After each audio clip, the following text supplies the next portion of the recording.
News. That breaking news. One person is in the hospital after an early morning stabbing. It happened in a parking lot near 28th and Ames just after 12:30 this morning. Now, according to Omaha police on scene, it started off as a fight between two men. Well, one of the men eventually pulled out a knife and stabbed the other. That person was taken to the hospital by a private vehicle. Police tell us his injuries are not believed to be life-threatening at this time. An investigation is now underway. Well, good morning, everybody, and thank you so much for joining us here on First Alert 6 Streaming. I'm Cerise Cole. And I'm Erin Hartley, joined by meteorologist Jarrett Lansford, who's talking about the wonderful forecast we have in store today. You like 70s? I love 70s. You like 2 days in a row? 70s? I love the 70s. How about you? They do too, I bet. You're going to want to listen to this because it's going to turn into a really nice day. A little cool out the door this morning. You can see some of the clouds that are in the distance. We will be shedding some of those here over the next couple of hours. So as you're heading outside, 41 degrees where we're at, not a lot of a wind. It doesn't take a lot to start bringing that wind chill factor in. So be ready for it to feel like the 30s as you're heading out the door. We've had kind of a bouncing around of the temperatures over the last few hours as those clouds kind of roll in and out. So there you can see generally though right around 40 degrees, feels about 5 degrees cooler than that as we start things off, and that's the case pretty much area wide. A little more cloud cover to the south means slightly warmer temperatures, but we're all going to be looking at recovering very nicely. And though we'll have a breeze today, it's about 5 to 10 miles per hour right now, it's not going to be all that strong today. There you can see the peak gusts that end up landing right about 15 miles per hour today. So nothing too crazy. It's out of the south that helps to warm us up, and that's going to set us on the path to a really nice afternoon. There you can see those clouds continue to erode away. Still a few to work through, but as we get later in the morning, those will continue to depart. The temperatures will continue to warm up as we get those clouds thinner and thinner. And even by the time we're at the middle of the day, we're already well into the 60s. We should peak right around 70. Remember, a lot of our warming happens through about midday. Once we get to 3, that's really where we see our peak happen. So we end up right near 70 for our high today. That's going to come into play here in just a bit with what I talk about for tomorrow. We head through the night, clear sky remaining in place. We're looking at things dropping off with the dry air that's in place, but not too far. We'll be going down into the low 40s. Note what's happening here though. So we start off our Friday, we start to bring some fog into the fold, especially as we get into the later parts of the night. We'll start to build that in. That's the X factor for tomorrow and how warm we end up getting. Now, as far as today, 70 degrees, the forecast high, not anywhere close to the record books if you were wondering, but this is actually the warmest temperature we have on record in Omaha in the month of November, so that's notable for today. 83 degrees happened back in 1999. Tomorrow, we do have a chance at the record books, but that fog is what comes into play. How quickly can we get rid of that? If we get rid of it pretty early on, we'll have a chance of that 76 degrees that you see there. Playing it a little more conservatively, if we hold on to that fog even another couple of hours, it likely keeps us from getting to the record. I think 74 is where we end up. But know that there is a chance that we get a little bit warmer if that fog is departing by about, say, 7 a.m. or so. We do cool down slightly by the time we get to Saturday. That's still 68 degrees. That is a really nice 3-day stretch that we're talking about as we're well above our average highs for this time of year. That's going to be some weather to get out and enjoy. Oh, so nice. So we have the nice weather. I know we need some rain. When can we expect some precipitation? Well, it kind of works out because we get the whole weekend where we don't have to worry about any of that rain being in place, and then it arrives after that. Let me show you how it plays out here, where we are going to be looking at a system that comes in as we get into our Monday, and that brings our chance of rain into the area. You can see Sunday staying dry. There's the system. We have to watch a couple of factors here with the track of where the system ends up landing. It could be bringing rain to the area as we get late morning and into the afternoon. That's the most likely scenario. There is one model that tries to take this path, move it a little further south, that would bring us into some cooler air and maybe try to change over to some snow. Now, I think that's the less likely scenario. I think we probably see all rain out of this, but it's worth watching because, of course, you start talking about snow, that starts to impact travel.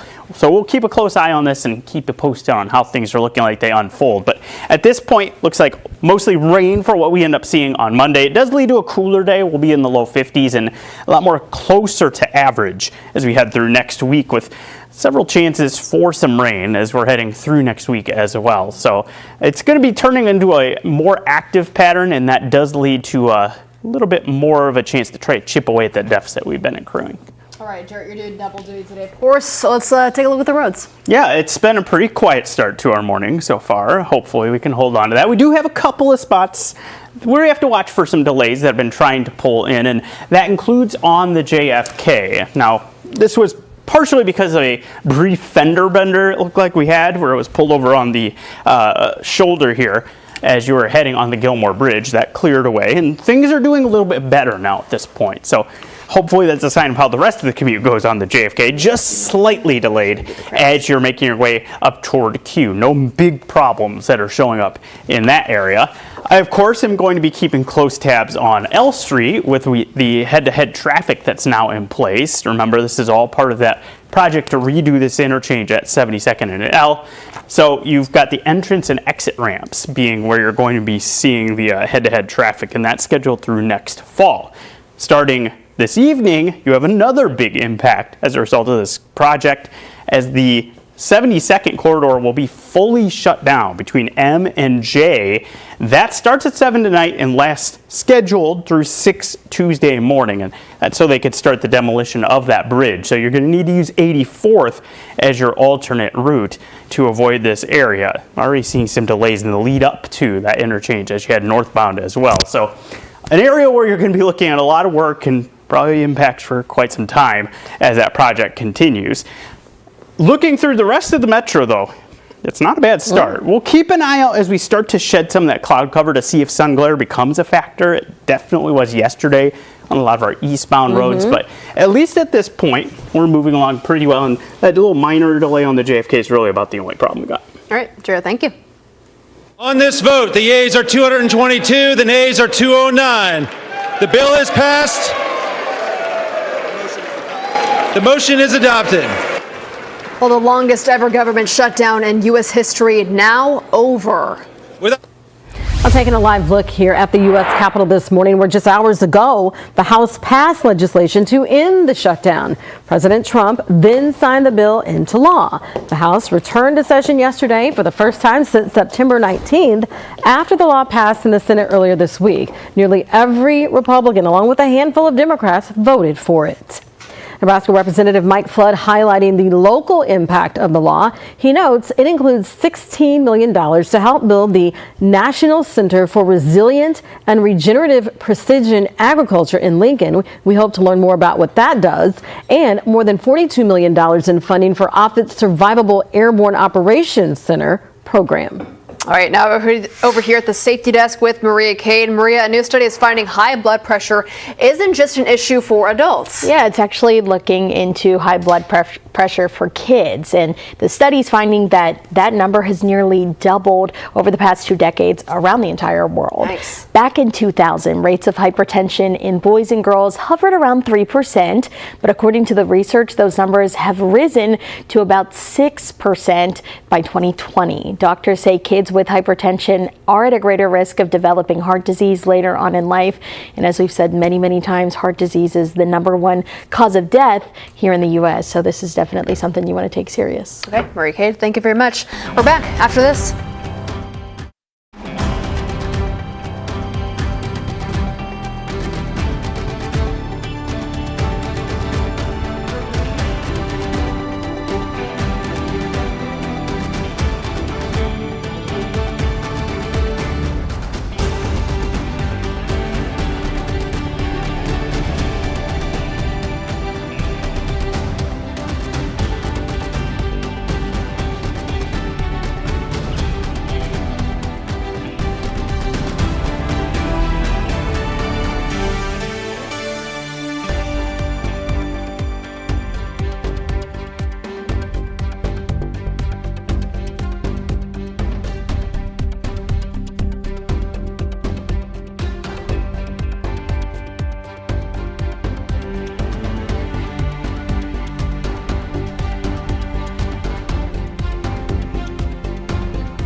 Welcome back, everybody. Taking a live look at Charles Schwab Field on this Thursday morning. It's going to actually feel like baseball weather later today. Not this morning, though. You'll still need that jacket. Let's check in with meteorologist Jared Lansford, and we are talking beautiful weather for this afternoon. Yeah, if you were trying to play baseball this morning, it would look like those like March games where they're all bundled up. Yeah. But it won't by the afternoon. It's going to be so nice as we get into those.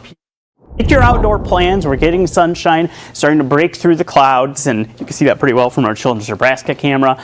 By the afternoon, we'll go from our temps that are sitting pretty close to 40 degrees right now and land at about 70 for our high. 70 for November. That's a very nice afternoon that we'll have in place with just that light breeze that you see already in place right now at about 5 to 10 miles per hour, maybe gusting up to 15 miles per hour.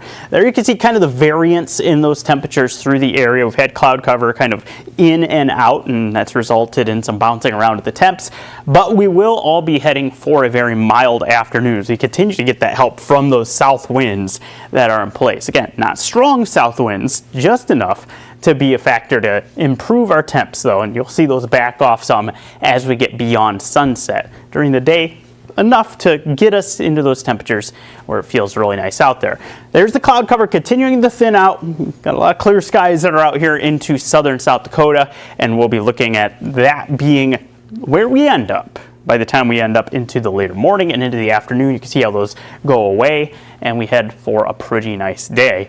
Again, near 70 for our high. Now, with the dry air that is in place, the clear sky that we'll have, we'll start to see those temps drop off some as we get, especially in the first part of the night. We'll see those fall back into the 40s, and we'll end up with our lows in the 40s. And here's why. As we get later in the night, you're going to notice, especially south and east of the metro, we start to build some fog into the area, and this is going to be a key to how the rest of our Friday plays out. We're at the time of year where a lot of our warming happens in the morning hours. We'll peak with our temp at about 3 p.m. It's not a lot of time to recover if we have a setup where we have this fog to try to get rid of it. So even an hour or two, very key as far as warming goes. So I think with some of that fog in place, that could keep us held back just enough from getting to the record book. 76 is where we would have to get. I'm thinking 74 is where we land. If that fog's gone by even about 7 a.m., we're probably getting to the record. So something to watch as we go through the next 24 hours. We'll be adjusting that forecast, and you can always keep track of that on the First Alert 6 weather app. Now, as far as the rest of the weekend, a little breezy for our Saturday. We're talking upper 60s for our highs, and that's still pretty good. It's not quite as warm, but we are going to be looking at a day where it's still pleasant to be outdoors. Just be ready for some gusts up around 25 miles per hour or so. Sunday, we do start cooling down more cloud cover in place as the day goes on. 58, though, for a high is still pretty mild. That's still above average. We get our next chance for any kind of precip coming as we get into our Monday, and it's likely in the form of rain as the system makes its way into the area. You can see some of that rain developing as that swings through our area, and this is what most models say happens, and this is what I'm thinking is what we end up seeing based off of that at this point. But there is just a chance that this system ends up a little further south. There's been a model that's been very consistently showing that, and that would try to change us over to some snow for a little bit as that comes through. So of course we'll track that and let you know if that becomes more likely. Again, at this point, looks like it's rain to me with how things end up playing out of the system. And as we head toward that day, we are looking at still the mild temperatures in place. Even that 51 degrees on Monday technically is above average. Our high, but then average high is 50 degrees. So that's a very mild stretch that we're looking at in the lead up to that kind of dreary start to next week.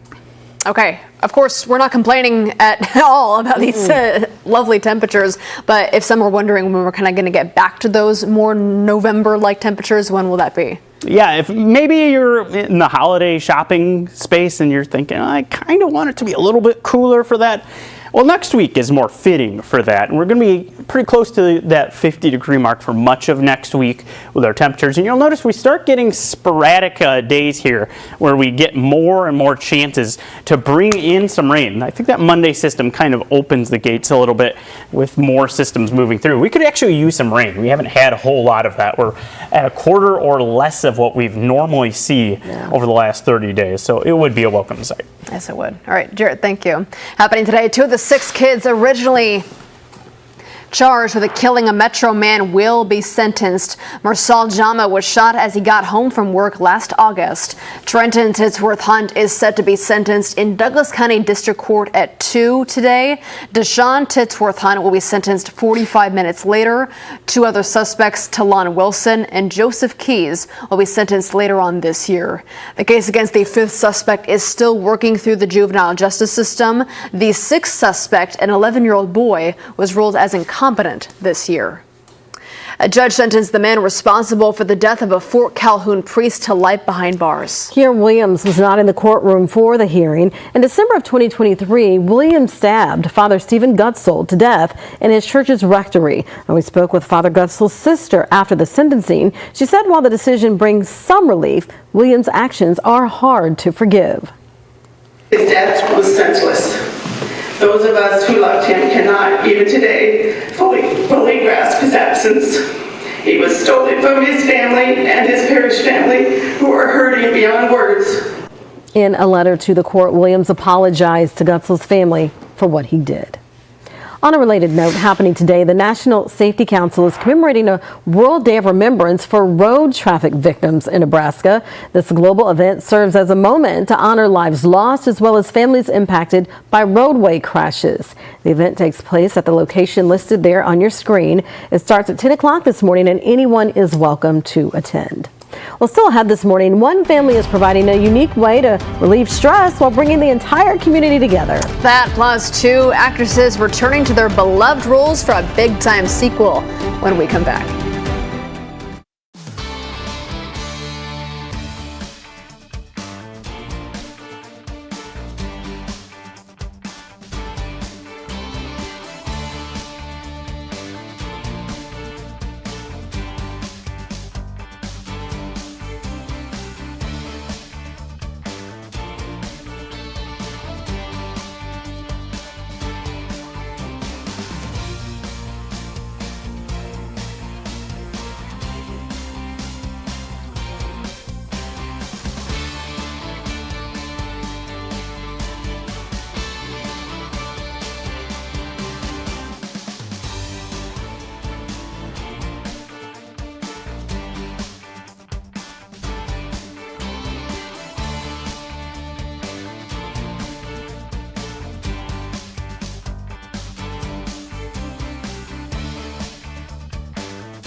Welcome back, everybody. While most people prefer dogs and cats for pets, one Idaho family decided to adopt goats. It turns out the Ching family were not the only ones who fell in love with these four-legged farm animals. That's how Ching Goat was born. It's a free neighborhood activity where anybody can walk, feed, and hang out with these neighborhood celebs. Wow. The Ching say it's become a popular activity, especially among college students in the neighborhood looking for some kind of mental health break. Yeah. While they're not on a stroll, you can actually watch them from home on a 24/7 live stream. Family's also selling merchandise to help feed some of those goats. They're kind of cute, aren't they? It is a good idea. Get a little bit of relief too. It's not bad. I had to, right? Somebody had to do it. All right, switching gears now. We're getting a first look at the first teaser for The Devil Wears Prada 2. Yay! 20th Century Studios just released this trailer. So the teaser begins with Meryl Streep as Miranda Priestley. She's seen walking in those red heels there through her fashion magazine's office into an elevator She is soon joined by Anne Hathaway's character, who of course was her assistant in the beloved 2006 original. Miranda tells Andy, "Took you long enough," as the two put on black sunglasses. Other returning cast members for the much anticipated movie include Emily Blunt and Stanley Tucci. The Devil Wears Prada 2 hits theaters. There it goes on May 1st. I cannot wait for this. So it was one of the first movies.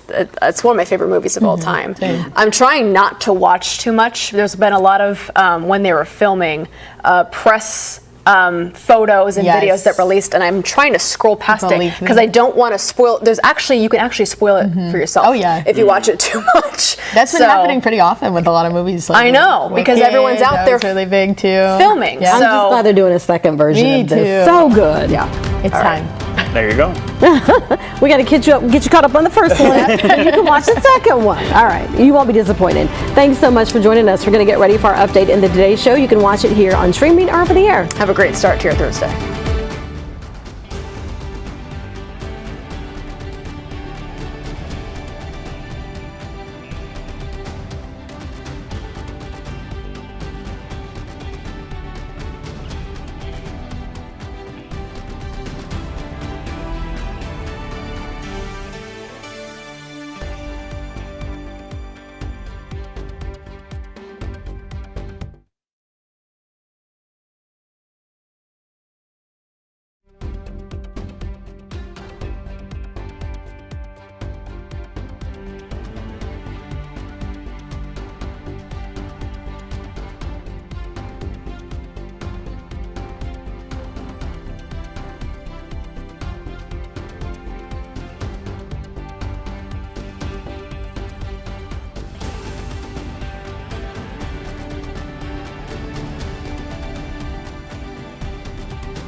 Live from WOWT, First Alert 6 starts now.